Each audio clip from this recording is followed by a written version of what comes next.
So hey guys, welcome back. Game Week Talks. It's been a very frantic game week. It's been a extreme game week, and it's been fun weekend for Chelsea and Arsenal. I'm not gonna lie, because we got full points and we didn't expect United and Liverpool to lose the way they lost. So where shall we start?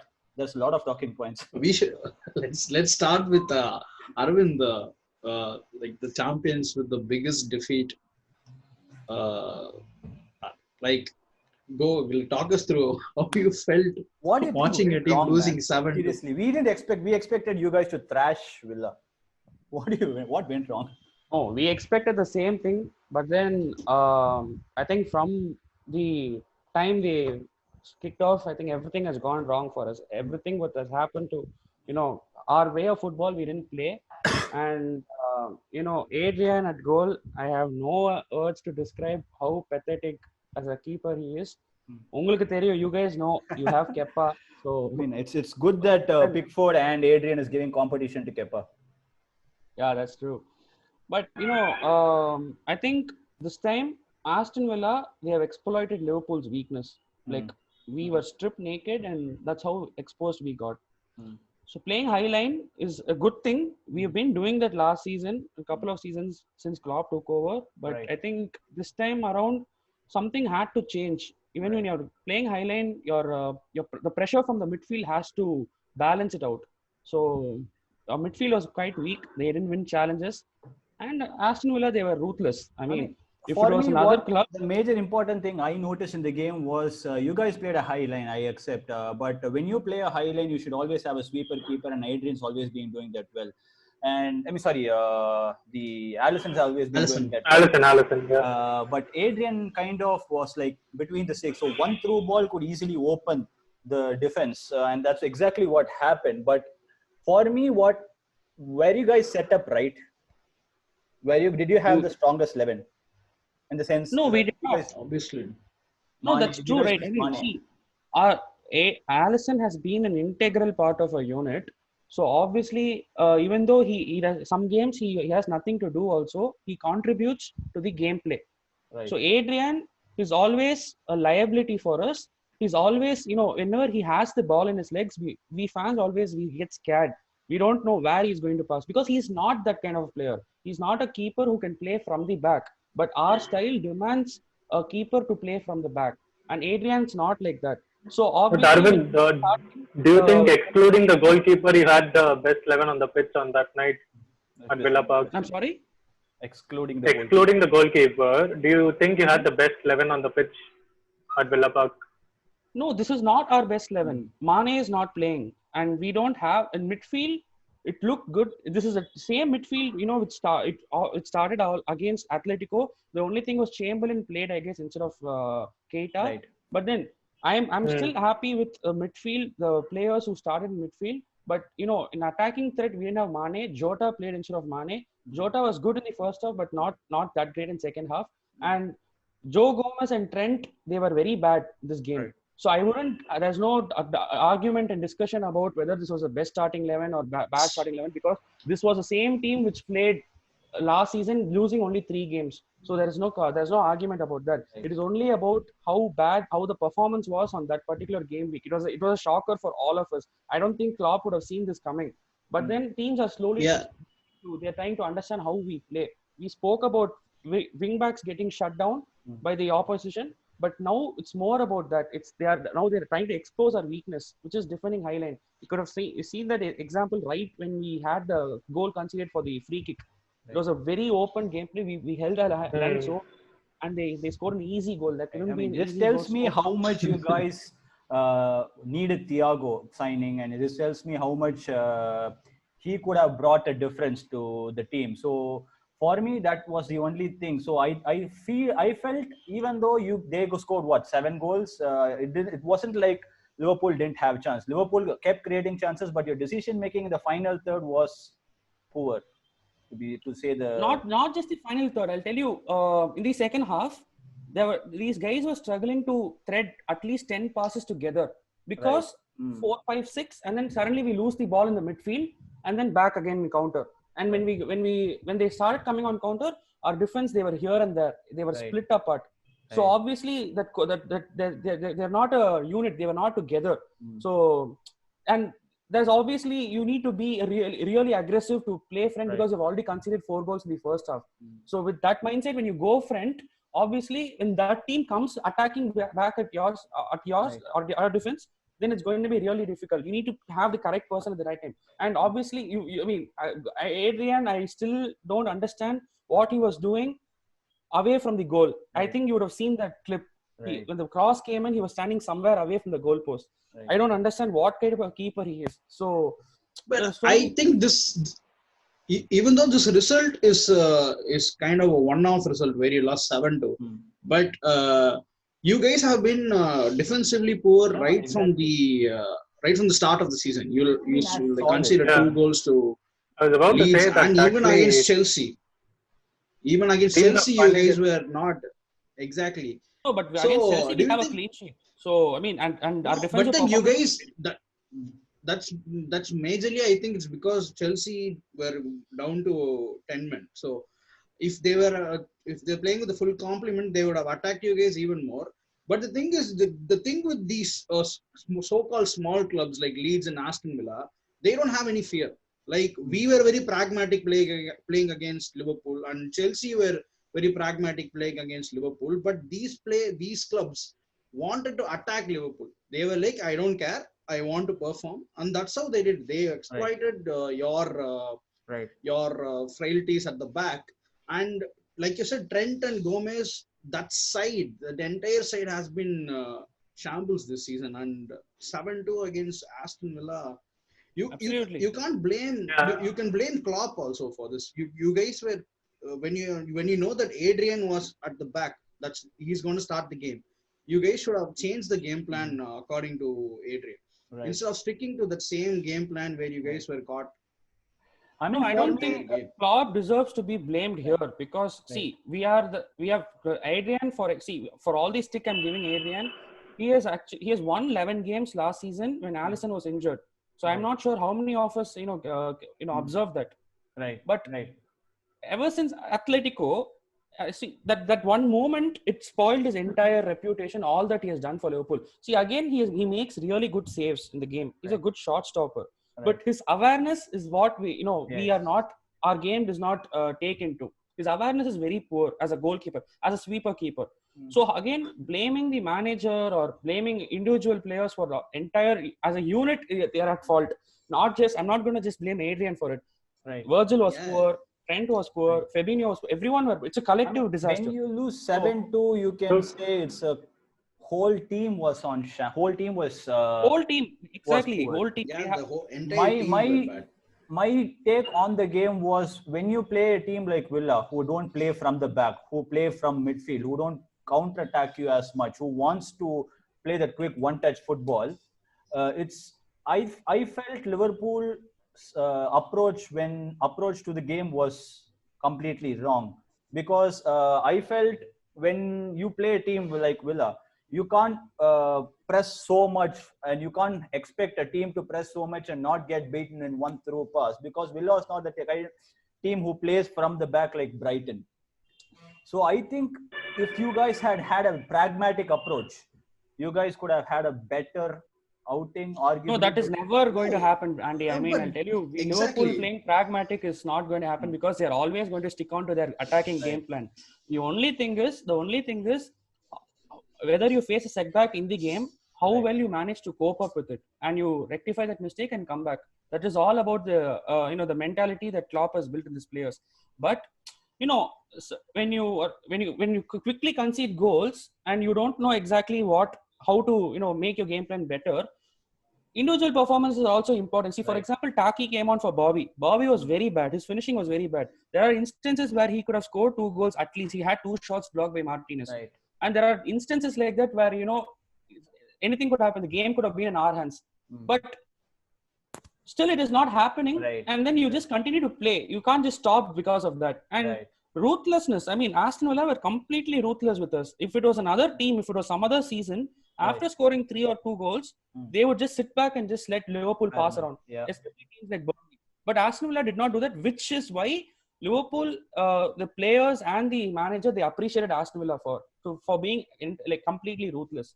Right. See, when it comes to the result, it's 7-2. You can probably say it's the fault of the whole team. You can't blame just one individual for it. Right. But a few holes of the Liverpool squad have been exposed. For example, when Leeds came to Anfield, their first goal, the guy was literally dribbling past Gomez very easily.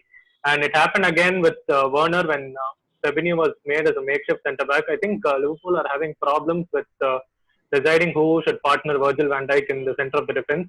I think that's one crucial thing. Again, Joe Gomez didn't have the best of games yesterday. It is sort of like a similar situation here at United where Maguire is performing decently. Let me tell you, he's receiving a lot of stick, but he actually does most of the basics right. Sometimes he does something silly like how he did in this game week. But I think teams have started to target Virgil's centre half partner, like how they're targeting Lindelof, how they used to target Lindelof. I think Gomez is obviously more, he's more mobile, but I think Matip is more of the solid option. So I think Liverpool do have problems in the centre back position, to be honest. So I think that needs quick addressing. Right.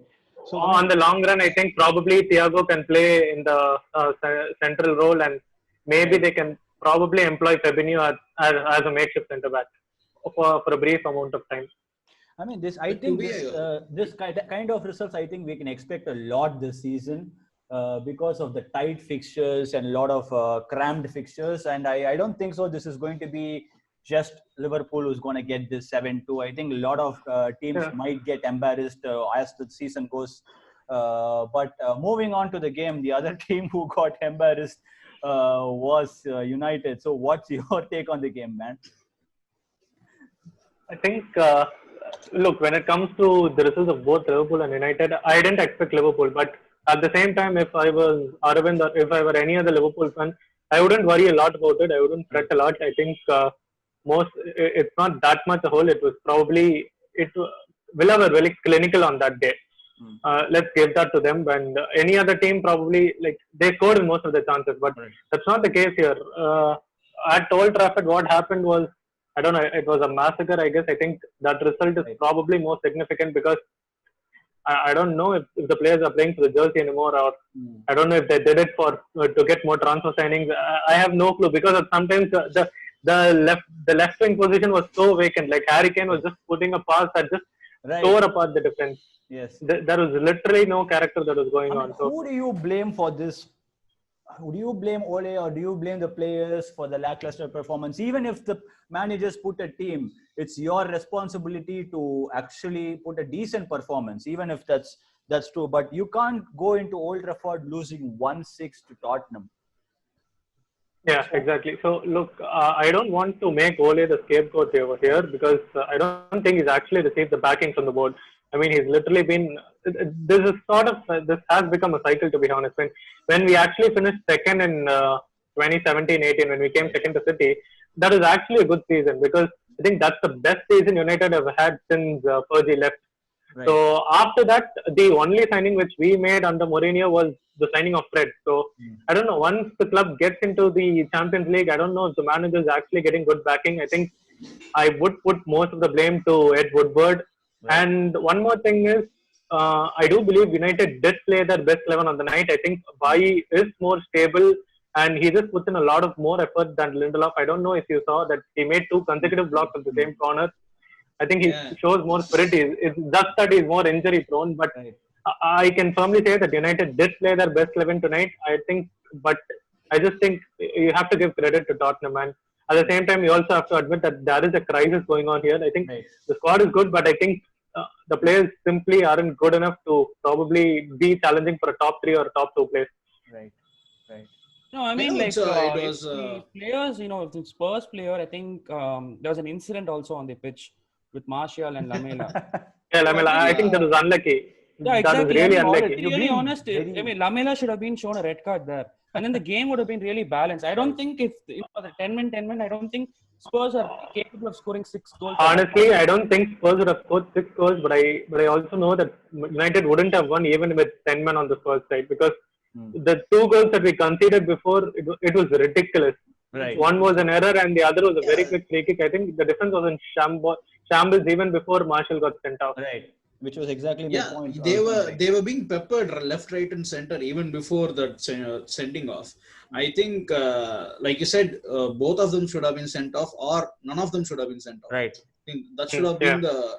But still, Spurs, even if it was 10 men, I think Spurs should have still got the edge over United here. Right. Because they were going really well on the counter attack. That was very important. They had Kane and Son have been on song like the entire season. Kane is doing what Rooney was doing in the Fergie season. He's coming back and he's like passing the ball. He's dropping in deep and just and he's so creative, man. He's like got 6 assists already, Kane.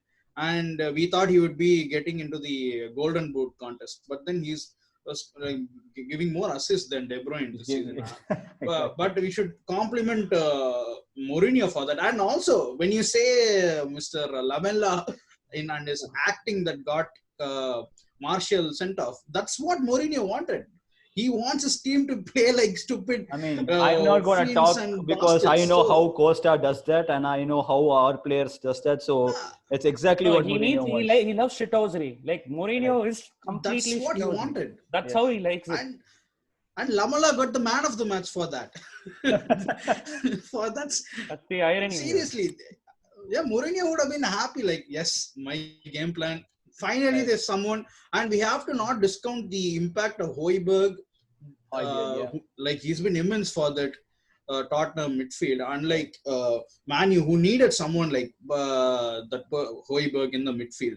But one thing, like, I know you're blaming Ed Woodward, but do you think he has the faith in Ole to spend or back up? Is it because of that he's not backing him, or they are going to sack him and find Pochettino to come in, and then they will do a project with Pochettino? That's a relevant question, but you have to also consider that Ed Woodward did the same to probably Jose Mourinho in his 3rd season. Obviously, you know that Mourinho has the 3rd season syndrome. He might cut close. It could be a crazy season and all that, but I think this has been repetitive. Look, you can look at the last 7 years. I think 70 to 75% of United signings have failed here. Not entirely. Daley Blind has gone on to Ajax and has reached the semi-finals. Memphis Depay has led Lyon into the semi-finals. I think it's more of a problem that is existing inside the club, and I don't think it's an issue with regards to trust with Ole Gunnar Solskjaer, because I think he's actually playing a very good brand of football. I don't think he's parking the bus or doing anything like that. He's counter-attacking. United do have a problem when it comes to breaking down teams who sit back, and that's probably one thing. But Ole actually has a very good record against the top 6, the big 6. Plus, he did. I think at the start of the last season, we didn't have a lot of signings, but he delivered 3rd position, so which is actually a good thing. So I don't think it's an issue where Ed Woodward doesn't trust Ole. I think this has been happening for some time. We have been needing a director of football for some time. I think the fans have been crying for that. So that's pretty much it. You spoke about signings, right? Last year, the signing of Bruno had a huge impact, and that's why you guys finished 3rd. And I felt that you needed that type of signing this summer to push you guys ahead. And you guys have not got that. You guys have Van de Beek, and he's not being played. And I don't know what's the reason behind it. Is it because tactical issue, or I don't know. Even I don't understand why Van de Beek is not starting in the first place. Because for one thing, when Pogba and Matic are playing, Matic more often plays on the left-hand side. But Pogba, obviously, from the time he came to United, he prefers playing on the left side of the midfield so that he can make dart and runs. So I don't understand that logic. And Pogba has also been very, very sluggish. If you remember, there was a game against Southampton which we draw 2-2. He made a miss pass and it turned into the first goal for Southampton. He conceded a penalty against West Ham. And even in the game against Brighton, he was very, very sluggish. He's not that mobile.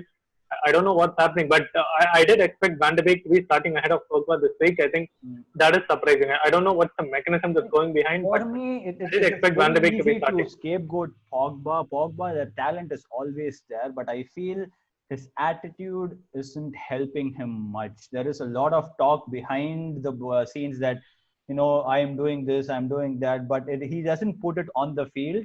For me, if you ask me, he had an extremely good season in 2017 and 18. But ever since that, I don't think so. Pogba has ever shown his true colors to United, and it is very important for United to build a team around Pogba, because if he starts unlocking everything, he is the key. He can be an even better player than your Bruno. So we always know the talent is there. Is how he wants to play for the shirt. I don't think so. He is playing for the shirt. It's very, very hard for me to say it, but I think that's true to an extent, because if he does that, I feel United might be a different team altogether. And I don't no, that's actually true, because I don't think midfield that much. Sorry? I don't feel the need of Van de Beek in your team as much, because I felt always you guys had a strong midfield. You guys have a lot of midfield players, but you guys always had the depth. Van de Beek doesn't fit in United's midfield. If you put a midfield, I'd probably say your best midfield is Fred, Matic and Pogba, or Fred, Bruno and Pogba. And I wouldn't put Van de Beek there. Okay, look, that's a logical point. But the reason probably why Van de Beek was signed is because the last good season Pogba had was 2 years back. I think it's been 2 years since he actually had a very good, perfect game. I think there was his goal against Brighton, I guess, last year when he did a long range of a corner with Bruno. But I really think Pogba. I think if United can build their team around Pogba, they can be serious contenders. It just has something to do with the fact that Pogba is still not hungry enough. Right. It's very weird to say that, to be honest, because big players are just coming to United and they're just turning into a shadow of themselves. It happened with Sanchez. It happened with Falcao. Yep. Obviously, with Falcao, it was an injury, and I don't know. And at the same time, look, there has been a lot of hype over Bruno. Let me accept it. Like, people have literally been saying he has been the catalyst to why United finished in the top 3 last season. Right. Part of it is true, but look, I think Bruno is a player whose statistics are actually trying to hype him more than what he actually does. I think he can still improve a lot in the final third. I think he does put some sloppy passes in the final third, or he loses the ball very easily. I think his ball retention can be better. He's a very good player. He was one of the catalysts, but I think probably United fans have started to overhype him to the extent where he has literally been the savior of something of that sort. It's because the statistics are in favor of him. Right. So let's go through the Arsenal game. And you guys had a good game, I would say. Probably 2-1 against Sheffield. It was a game of two halves. Yeah, it was a game of two halves. We were sloppy in the first half. We didn't have that much of spirit or something like that. We were not convincing in the first half. But then Arteta's changes were spot on, and Pepe came on, and then we changed the entire way we shaped up. Saka was playing on the left. Willian was playing through the middle in the midfield, and the right side Pepe was there, and Auba was playing as a centre forward. So that's how we want to see Arsenal play, and his substitutions made the difference. Right. And even when Sheffield scored the goal, I was not scared that he would consider another goal, because Gabriel was solid the entire game, and there was no jitters for me that we would consider another goal, which we previously would have, even if we were 2-0 leading. Right. We were susceptible to lose 2 goals at the end, and last 10 minutes we were always bottling the games. So right now, as an Arsenal fan, I was happy with the result. It was a great result for us that day, and it was a good team performance. I mean, for me, if Pepe starts doing what he did in the second goal, we'll start seeing the true colors of Pepe, and we'll start seeing what Arsenal fans or Arsenal spent that 82 million for. Because I felt that goal was purely Pepe all over it.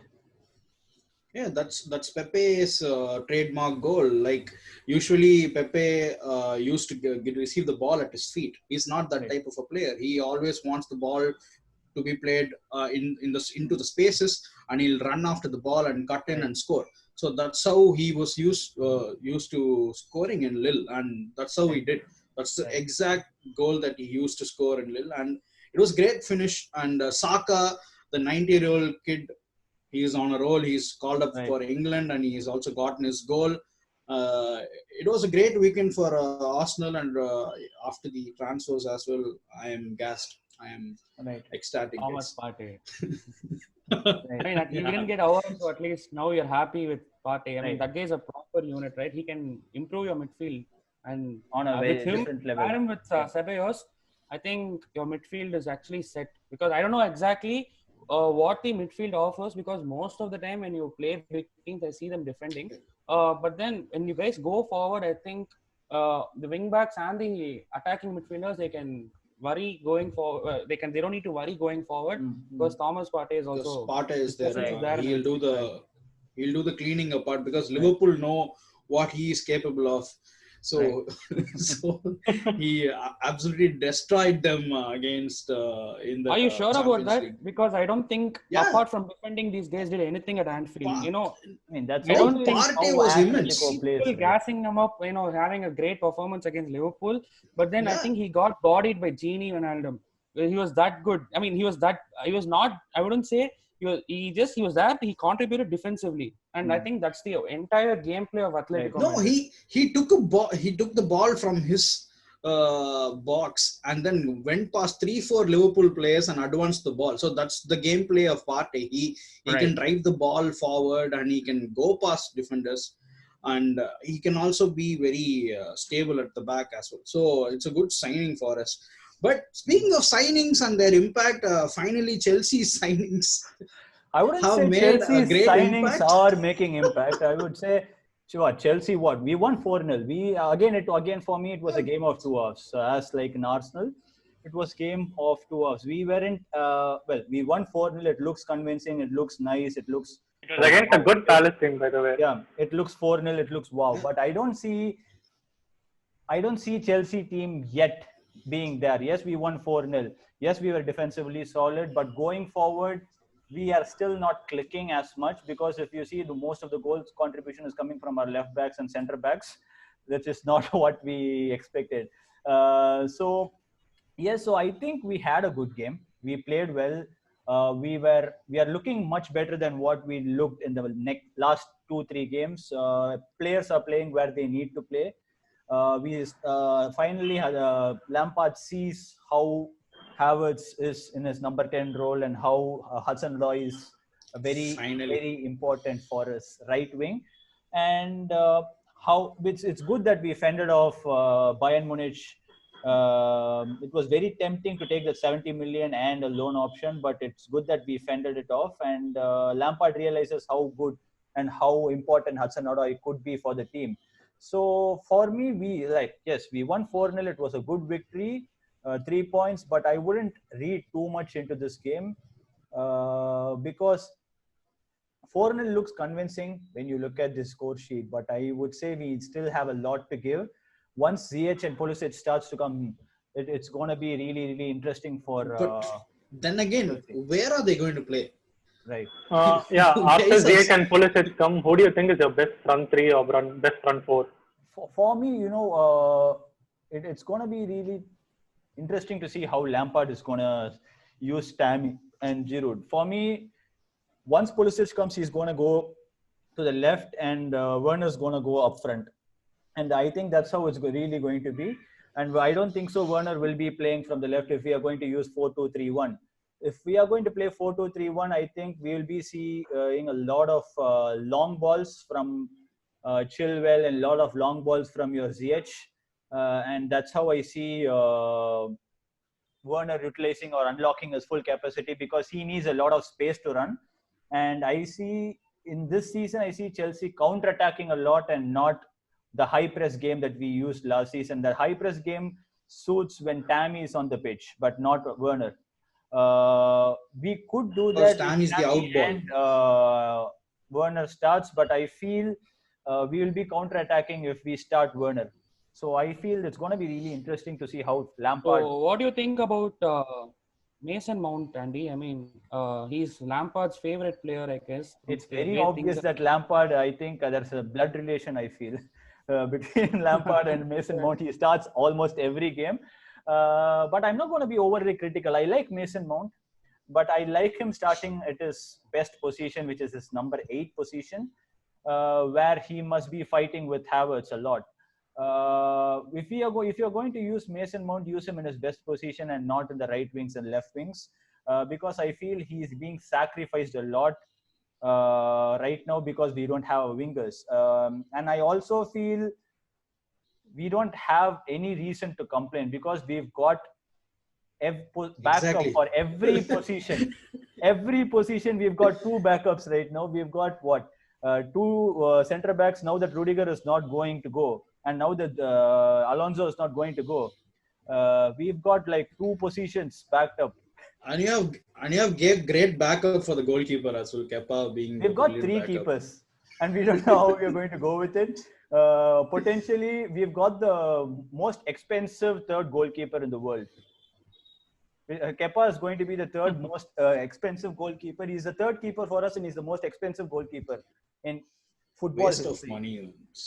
I mean, it is waste of money. I get it. It's panic buy. We panicked, and it was always a panic buy. We didn't know how to react once Courtois left, and I don't want to go into that too much because now I think Mendy looks also a little bit, solid. I know we lost against Tottenham, but I think he looked solid. He looked commanding in the box. We've got a keeper who can catch the crosses, who's tall. The guy is 6'6", and that's what we want. And the guy is a giant in the goalkeeping, and we need to see a lot because I didn't think so. He had a lot to do in this game. He actually was probably sitting, and he didn't have anything to do, Mendy. So we'll have to see how he performs against a big team, and I also want to see how his foot is and how his distribution is. I swear